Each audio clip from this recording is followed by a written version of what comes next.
Hello, you're listening to Talking About Necrons. My name is GodSmasherBot. Today we're going to be talking about the Catan Shards. They are monstrous creatures. They are 185 points each. They have been changed a fair bit since the previous codex. As such, you no longer have the Deceiver and the Nightbringer as separate entities. Their models are available still, but they are one and the same in terms of a unit. So, let's go through them. As I said, monstrous creatures for 185 points. For that, you get a weapon skill and ballistic skill of 5, strength and toughness 7, 4 wounds, initiative 4, 4 attacks, a 4-up save, and leadership of 10. They are also fearless, have Eternal Warrior, and a 4-up invulnerable save, thanks to their war gear, Necrodermis. Also, because of the Necrodermis, if they would be killed by losing their last wound, they erupt in a blast of energy which puts a strength 4 AP1 blast with a d6-inch radius around their model once they die. And this hits everything, including any friendly units under it. As well as the Fearless and Eternal Warrior special rules, they also have immune to natural law, so they ignore the effects of difficult and dangerous terrain while moving, which is very nice. For their entry, they must take 2 of their powers.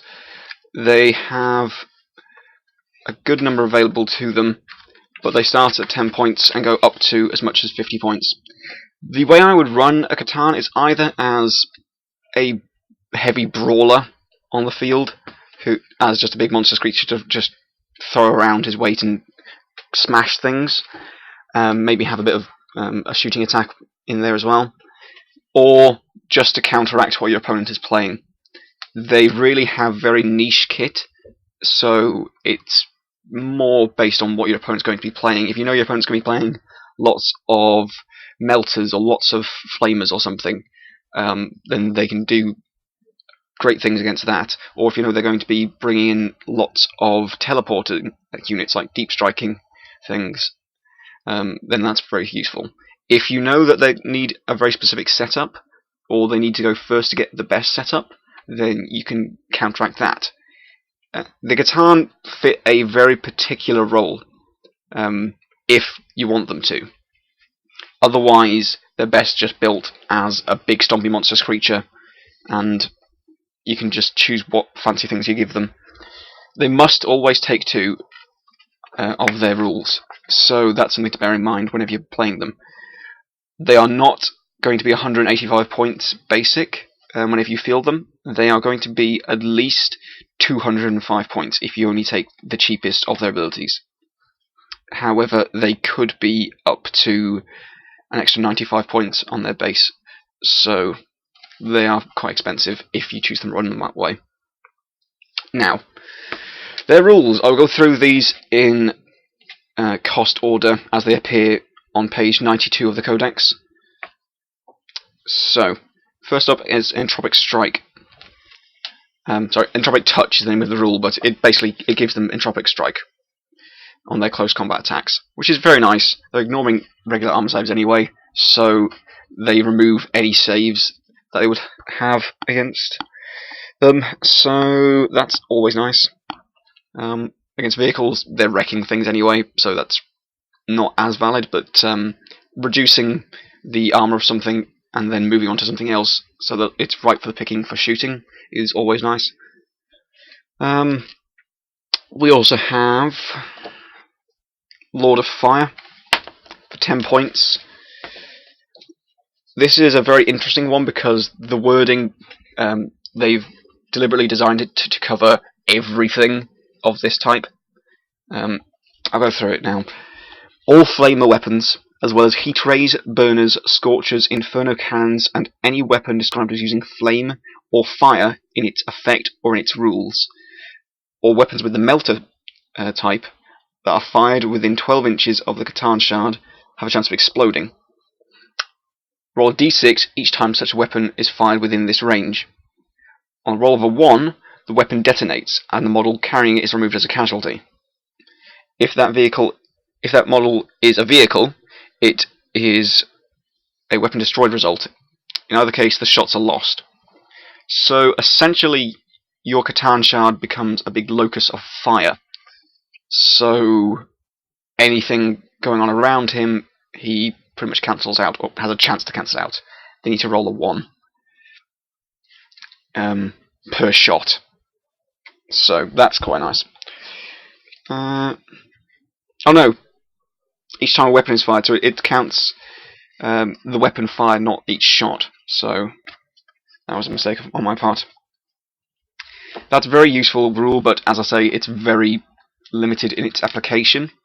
You're only going to play it against certain armies. So, for example, if they've got a guard squad and they're very fond of their hellhounds or their flaming use for fighting whatever, then it's going to be useful a lot against them. Or even against melters, because they're covered in here.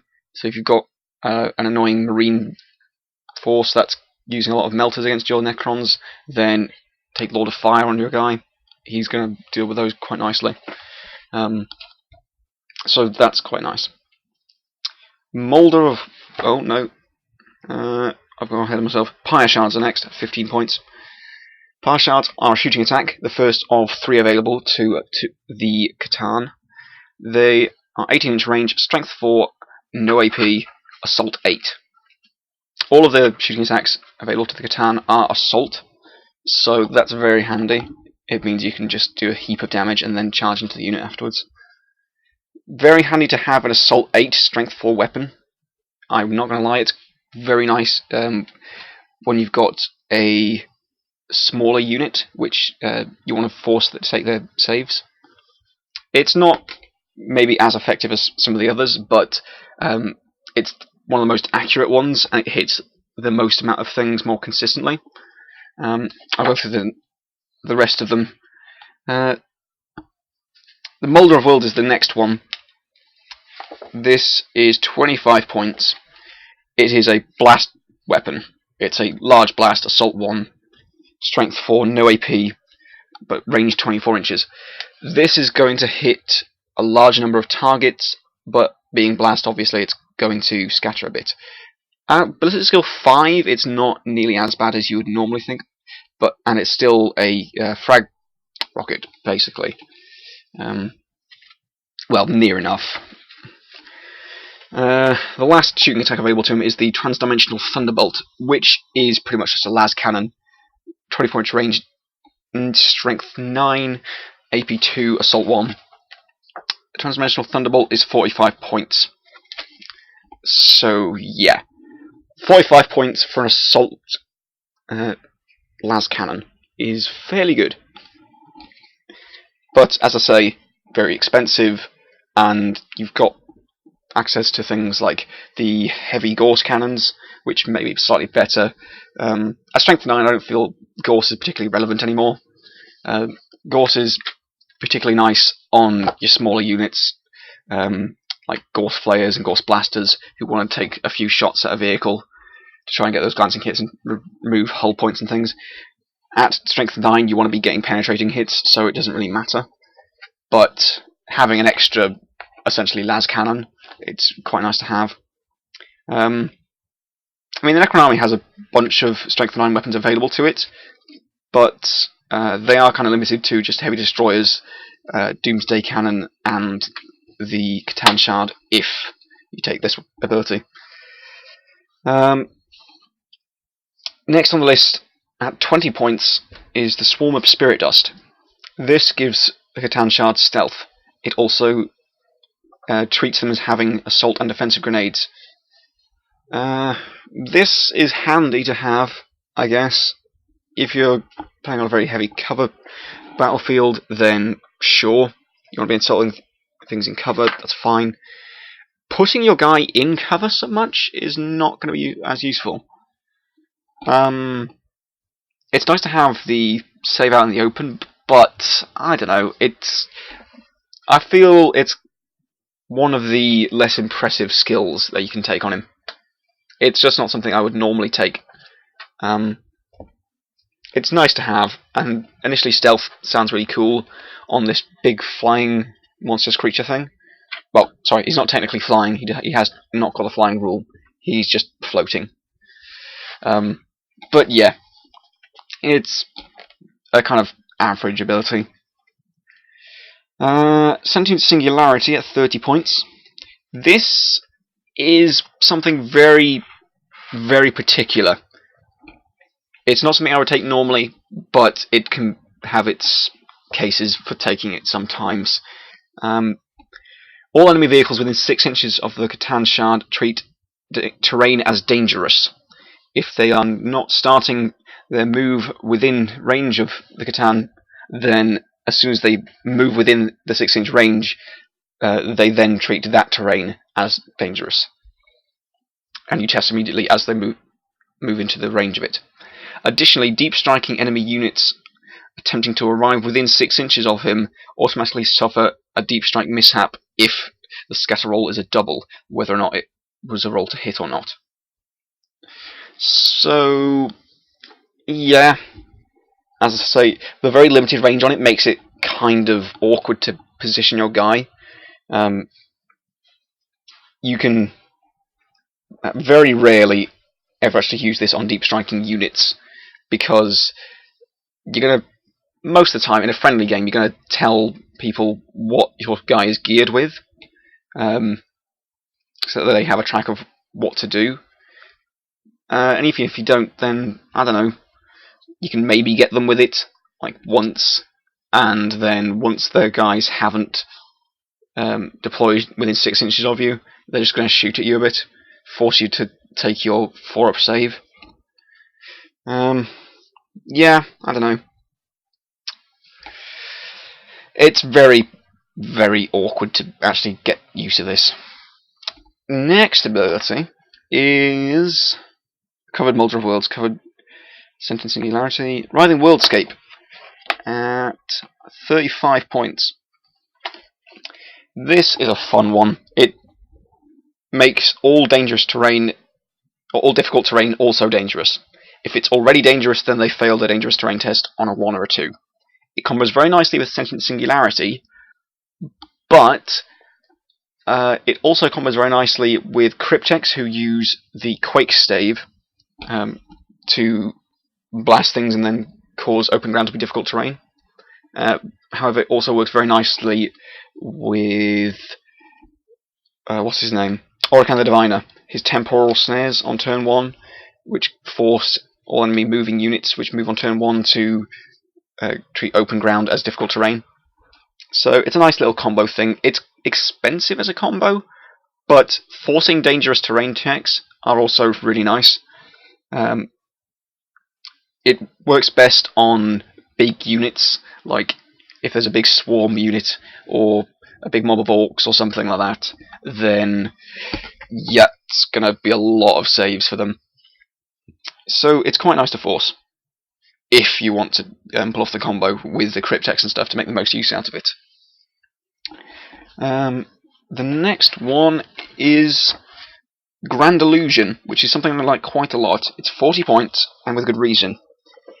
After all forces have been deployed and all scout moves have been made, you roll a d3. You can then immediately redeploy that many friendly units, subject to the normal deployment rules for the mission, obviously. This can also be used to move things in and out of reserve. Sorry, I just hit the mic there.